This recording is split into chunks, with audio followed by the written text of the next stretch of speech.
Madness. This is Sparta! This is Sparta. 300 wasn't just a war film. It was a revolution in green screen warfare, a movie that turned a graphic novel into a blood-soaked ballet where every frame looked like a painting come to life. But behind the bronze and CGI skies, nothing was simple. The studio wanted A-list stars. The director refused to shoot on location, and one actor nearly quit because the training broke him before filming even started. These are 20 weird facts about 300. And buried in the violence, a prop spear accidentally impaled a stuntman so badly that production shut down for 3 days. Prepare for glory. This battle's about to begin. Number 1. The studio wanted Brad Pitt, not Gerard Butler. Before Gerard Butler became King Leonidas, the studio had other plans. Big plans. They wanted Brad Pitt, fresh off Troy, bankable, proven in ancient warfare epics.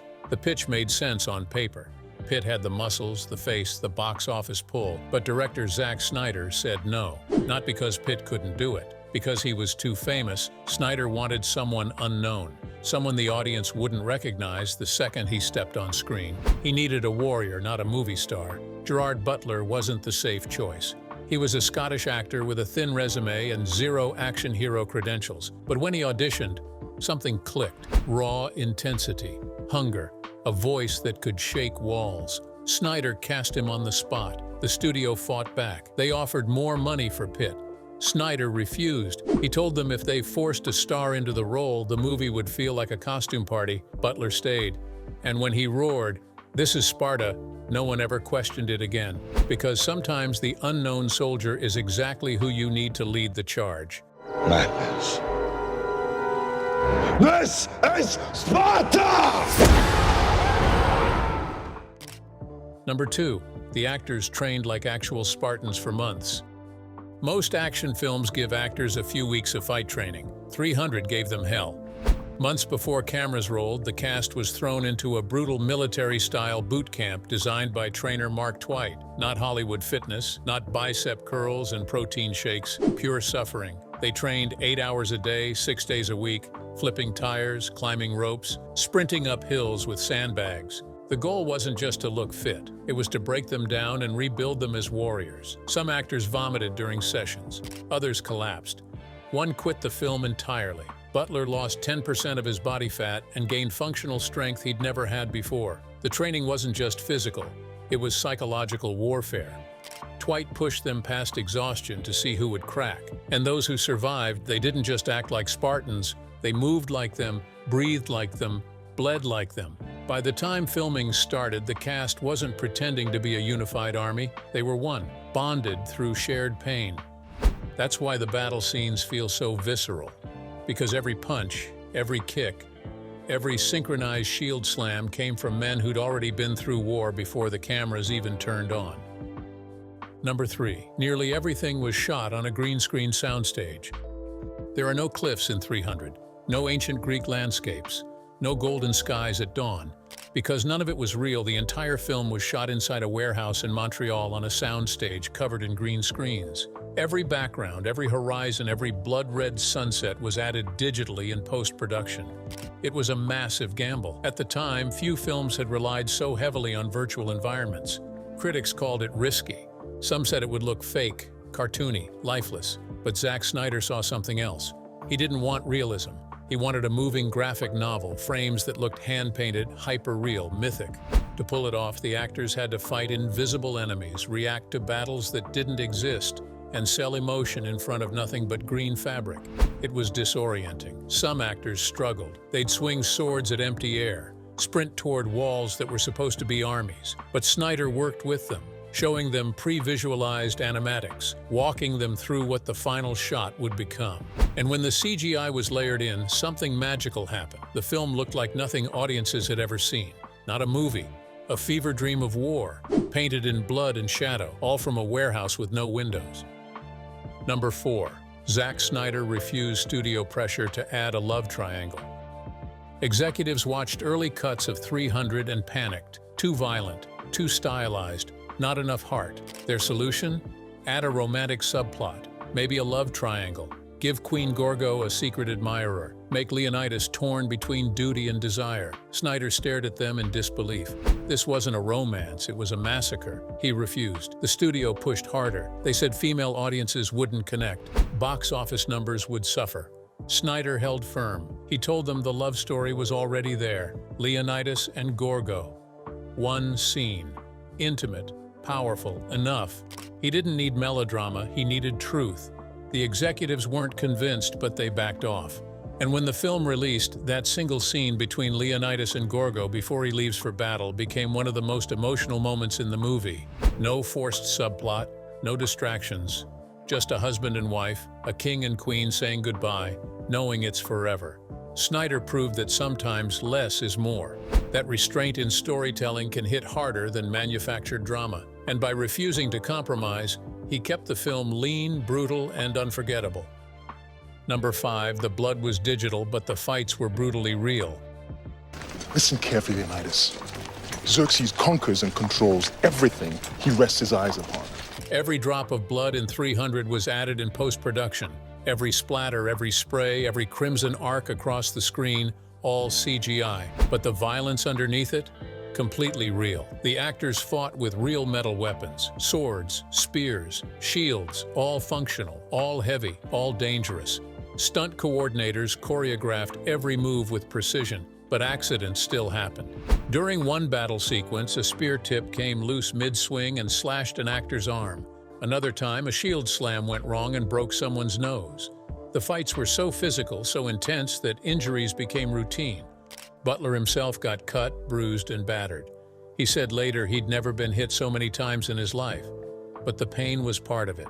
Snyder wanted the combat to feel raw, chaotic, and real. He didn't want actors delicately dancing around each other, he wanted war. And to get that, they had to hurt. The digital blood covered up the worst of it, but the grimaces, the exhaustion, the sweat, that was all genuine. Because in 300, the line between performance and survival was razor thin. Number 6. Gerard Butler nearly lost his role during rehearsals. Butler had the part, the contract was signed, but before filming began, he almost lost it all. During the brutal training camp, he pushed himself too hard, way too hard. One morning, he collapsed during a rope climb, his body shut down. Severe dehydration, muscle fatigue, and borderline kidney failure. He was rushed to the hospital. Producers gathered for an emergency meeting. If Butler couldn't handle the training, how would he survive months of filming? Some suggested recasting, others wanted to delay production. Snyder went to the hospital. He sat with Butler and asked one question. "Do you want this?" Butler, barely able to sit up, nodded. "I'm not quitting." Snyder believed him. He told the studio that Butler stays, no replacements, no delays. But the training regimen was adjusted, more rest days, more hydration, medical supervision. Butler recovered and came back stronger. And when the cameras rolled, he didn't just survive. He became Leonidas. That near-breaking moment, that collapse, it became fuel. Because Butler knew what it felt like to be on the edge. And he brought that desperation, that refusal to quit, into every scene. I could lower my sword. There's still time for you to ready a launch. Let's get... Number 7. The iconic "Tonight We Dine in Hell" line was almost cut.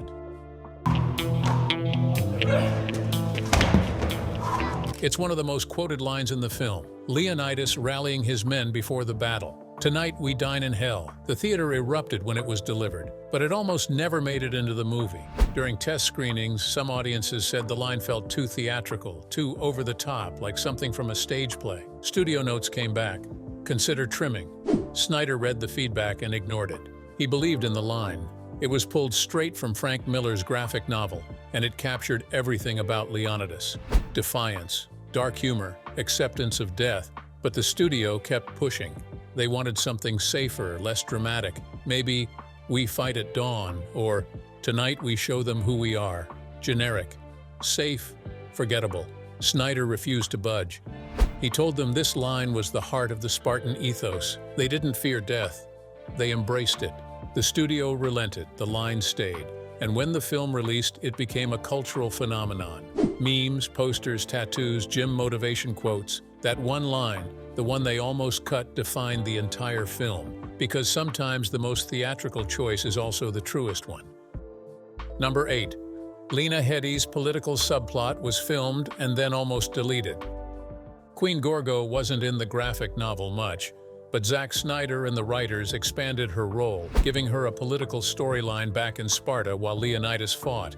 She battles the council, exposes traitors, and fights to send reinforcements. It was meant to add depth, show that war isn't just fought on battlefields. But after filming wrapped, editors had a problem. The movie was too long. Test audiences said the pacing dragged, and the Gorgo subplot, it kept pulling focus away from the action. So they started cutting it down, first a few scenes, then entire sequences. At one point, her storyline was almost removed entirely. Lena Headey fought back. She argued that the political intrigue balanced the brutality, gave the film a broader scope. Snyder agreed, but was under pressure. Eventually, they found a compromise. They kept the key beats, trimmed the fat, tightened the editing. Gorgo's arc survived, but just barely. And in the final cut, her story added weight. It showed that Sparta's survival wasn't just about 300 men. It was about one queen refusing to let her husband's sacrifice be in vain. Number 9. The movie was banned in Iran and sparked international controversy. Madman. You're a madman. Air and water. 300 was a box office smash in most countries, but in Iran it was considered an act of war. The Iranian government banned the film, calling it offensive, racist, and a distortion of Persian history. Officials said it depicted Persians as monsters, dehumanized an entire culture, and promoted Western imperialism. Protests erupted. Iranian newspapers published editorials condemning Hollywood. Some called for boycotts of American films. The controversy wasn't just political, it was personal. Modern Iranians view the Persian Empire as a source of pride, a civilization that valued art, architecture, and tolerance, and 300 reduced them to snarling villains in leather and chains. Snyder defended the film, saying it was based on a comic book, not a history textbook. It was fantasy, stylized, never meant to be taken literally. But the damage was done. For many, 300 became a symbol of cultural insensitivity, a film that prioritized spectacle over accuracy. The irony? The controversy only made the film more famous. It became a talking point in geopolitics, debated in classrooms and op-eds. A movie about ancient warriors accidentally sparked a modern culture war. Number 10. The Immortals' masks were so restrictive that stunt performers passed out. They have served the dark will of Persian kings for 500 years. The Immortals were supposed to be Xerxes' elite warriors, unstoppable, terrifying, faceless killers behind ornate silver masks. But those masks, they were torture devices. Designed by costume creator Michael Wilkinson, they looked incredible. Intricate metalwork, haunting expressions, perfectly symmetrical. But they had one major flaw: ventilation, or rather, the complete lack of it. Stunt performers wearing the masks couldn't breathe properly. The eye holes were too small. The mouth slits barely allowed airflow. During fight choreography under hot stage lights, several performers passed out. One collapsed mid-take, crashing to the ground. Production halted. Medics rushed in. They tried modifying the masks, drilling extra holes and adding interior padding. It helped, but not enough. Performers still struggled. Some refused to wear them for extended periods, so scenes were shot in short bursts. 30 seconds of action. Masks off. Catch your breath. Masks back on. Repeat. It made filming tedious and exhausting. But on screen, the Immortals looked otherworldly. No one watching knew the men behind those masks were fighting for oxygen as much as they were fighting Spartans, because sometimes the most terrifying villains are the ones suffering in silence. Number 11. One stuntman was accidentally impaled and production shut down. It was supposed to be a simple shot, Spartans thrusting spears into Persian soldiers, choreographed, rehearsed, safe.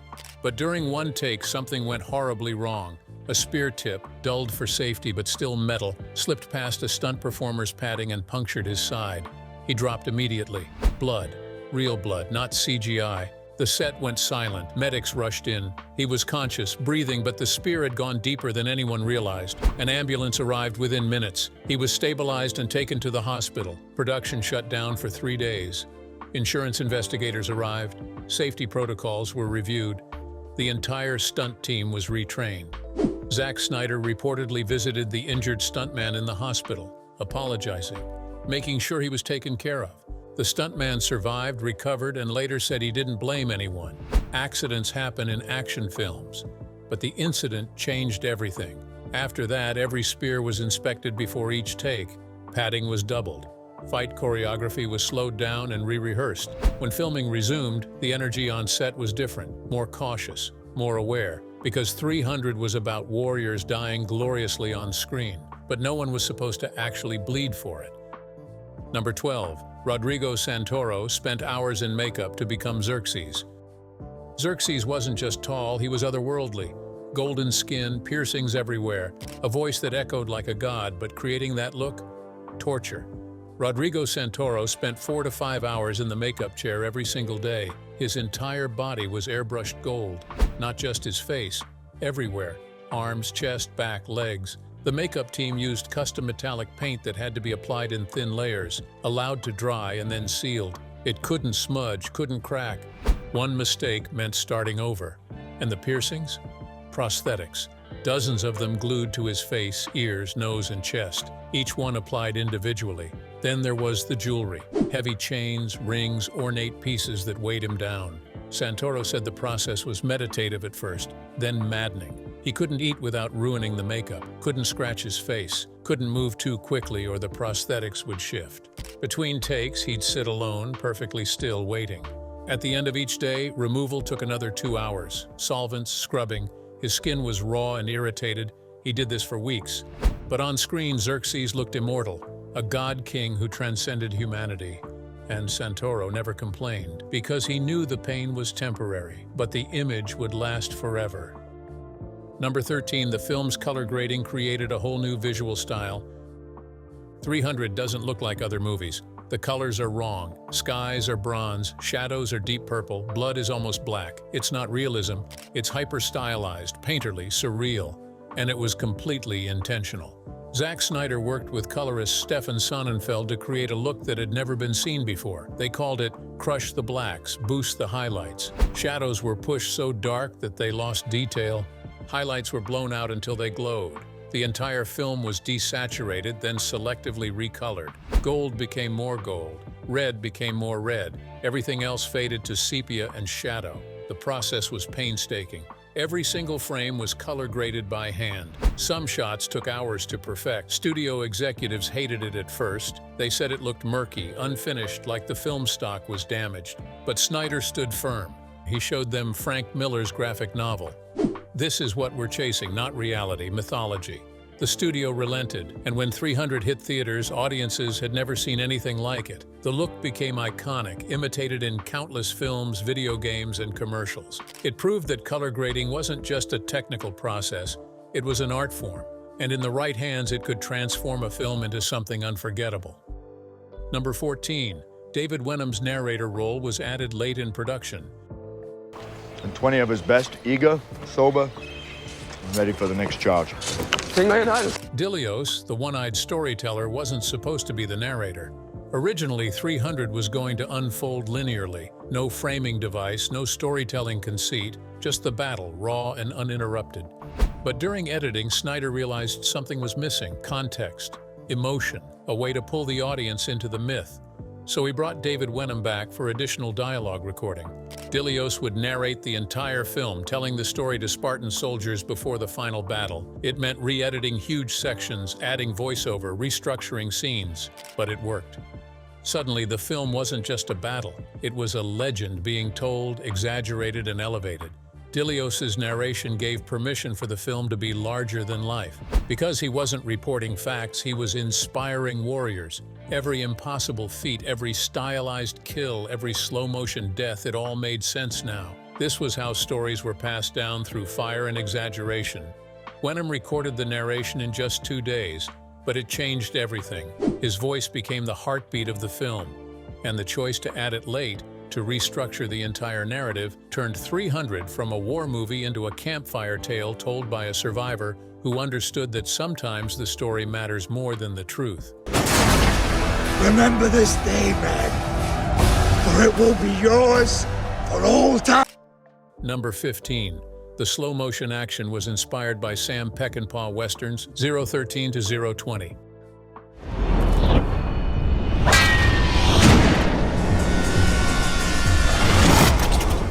Every action scene in 300 shifts speed, normal motion, then sudden slow motion. then fast again. It's hypnotic, balletic, violent poetry. But it wasn't invented for this film. Zack Snyder borrowed it from classic westerns, specifically Sam Peckinpah's The Wild Bunch. Peckinpah pioneered the technique in the 1960s, using slow motion to emphasize violence, to make audiences feel every bullet, every drop of blood. Snyder worshipped those films. He studied them obsessively, and he wanted to bring that same visceral impact to ancient warfare. But modern audiences were desensitized. They'd seen everything. So Snyder pushed it further. He called it speed ramping. Cameras would capture action at different frame rates, then blend them together in post. A sword swing would start at normal speed, slow down at impact, then snap back to real time. It required precise choreography. Actors had to time their movements perfectly, knowing which moments would be slowed down. It was disorienting at first, but once they got the rhythm, it became second nature. The result was unlike anything audiences had seen. Action that felt operatic. Every kill became a moment. Every death had weight. Critics called it style over substance, but fans called it revolutionary. And decades later, filmmakers are still copying it. Because Snyder didn't just make an action film, he redefined what action could look like. Number 16. Frank Miller visited the set and cried watching his art come to life. Frank Miller created the 300 graphic novel in 1998. Black ink, bold lines, minimal dialogue. It was his love letter to ancient warfare, to honor and sacrifice, but it was just panels on a page. Until Zack Snyder called. Miller was skeptical. Hollywood had butchered comic adaptations before. He'd seen his work misunderstood, watered down, destroyed, but Snyder promised something different: faithfulness, respect. So Miller visited the set. He walked onto the soundstage, surrounded by green screens, actors in costume, fake blood everywhere, and he watched them film the Hot Gates battle.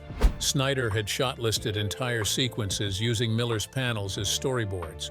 Frame-for-frame recreations, the angles, the composition, the emotion, everything matched. Miller stood there silent as they ran take after take. Then someone noticed he was crying, not sobbing, just quiet tears. He later said he'd never expected to see his drawings move, breathe, fight. He thought his work would stay frozen in ink forever. But here it was, alive. Snyder gave him a monitor so he could watch playback. Miller stared at the screen, shaking his head in disbelief. Later, at a rap party, he told Snyder, "You didn't adapt my book. You honored it." For an artist who'd been disappointed by Hollywood before, that moment meant everything. Number 17. The "This is Sparta" kick was improvised and done in one take. The most iconic moment in 300 almost didn't happen. The script said Leonidas confronts the Persian messenger, refuses to surrender, and kills him, but it didn't specify how.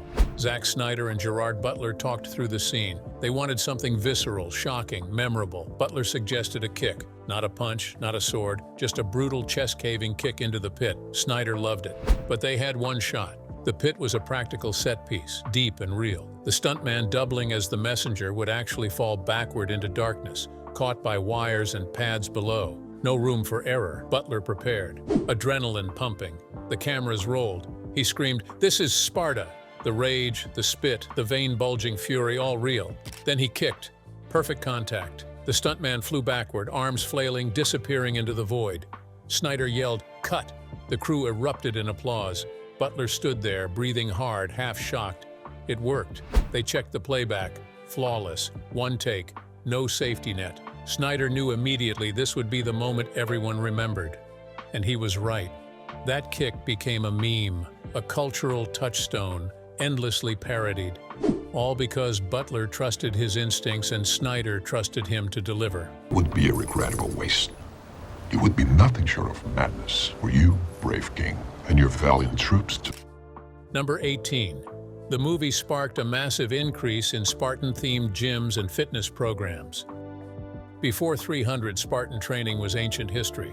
After 300, it became a business. Within months of the film's release, gyms across America started offering Spartan workouts, high-intensity interval training, bodyweight exercises, military-style boot camps, all branded around the film's aesthetic. Mud runs appeared. Obstacle races called Spartan Race launched and became a global phenomenon. Millions of people signed up, paying to crawl through barbed wire and flip tires, chasing the idea of becoming a warrior. Fitness influencers quoted Leonidas, Motivational posters featured the phrase "Molon Labe." The culture shift was massive, and it all traced back to one movie. Mark Twight, the trainer who broke the cast, became a celebrity in the fitness world. His gym, Gym Jones, was suddenly the most exclusive training facility in America. Actors, athletes, and military personnel all wanted what the Spartans had. Twight released workout programs, books, DVDs. The 300 workout became legendary, a brutal circuit that promised to transform anyone willing to suffer. Most people couldn't finish it, but they tried. Because 300 didn't just entertain, it inspired. It made people believe that with enough pain, enough discipline, they could become something greater. The film's legacy wasn't just in Hollywood. It was in every gym, every race, every person who looked in the mirror and asked themselves, "Could I stand with the 300? Number 19. Warner Brothers almost shelved the film after initial test screenings.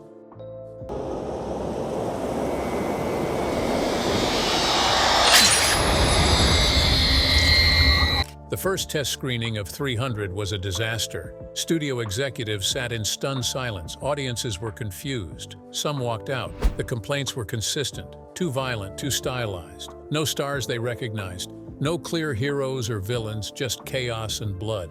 Warner Brothers panicked. They'd invested millions in this weird experiment, and now it looked like a flop. Internal memos circulated. Suggestions ranged from reshoots to adding narration to completely re-editing the film into something more traditional. Some executives wanted to dump it quietly, minimize losses, and move on. But Zack Snyder refused to change his vision. He argued the audience wasn't ready yet, that test screenings don't capture the theatrical experience. He asked for one more screening, a different cut, slightly tightened, more music, better pacing. The studio agreed reluctantly. The second screening was different. Audiences leaned forward instead of back. The violence clicked. The style made sense. Exit surveys came back positive. Suddenly, executives saw potential. They greenlit marketing. Trailers dropped. The response online was explosive. And when 300 finally hit theaters, it made $70 million opening weekend. The film that the studio almost shelved became one of their biggest hits, all because Snyder refused to compromise and fought for one more chance. Number 20.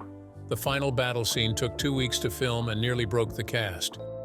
The Last Stand. Leonidas and his remaining Spartans surrounded by thousands of Persians, arrows blotting out the sun. It's the emotional climax of the film, and it almost didn't get finished. The scene required 2 solid weeks of shooting, 12-hour days minimum. The cast was exhausted, battered, running on fumes. Butler's voice was shredded from screaming. Other actors were nursing injuries, limping between takes. The choreography was the most complex in the entire film. Dozens of stunt performers, arrows fired from compressed air cannons, wire work, explosions, everything had to sync perfectly.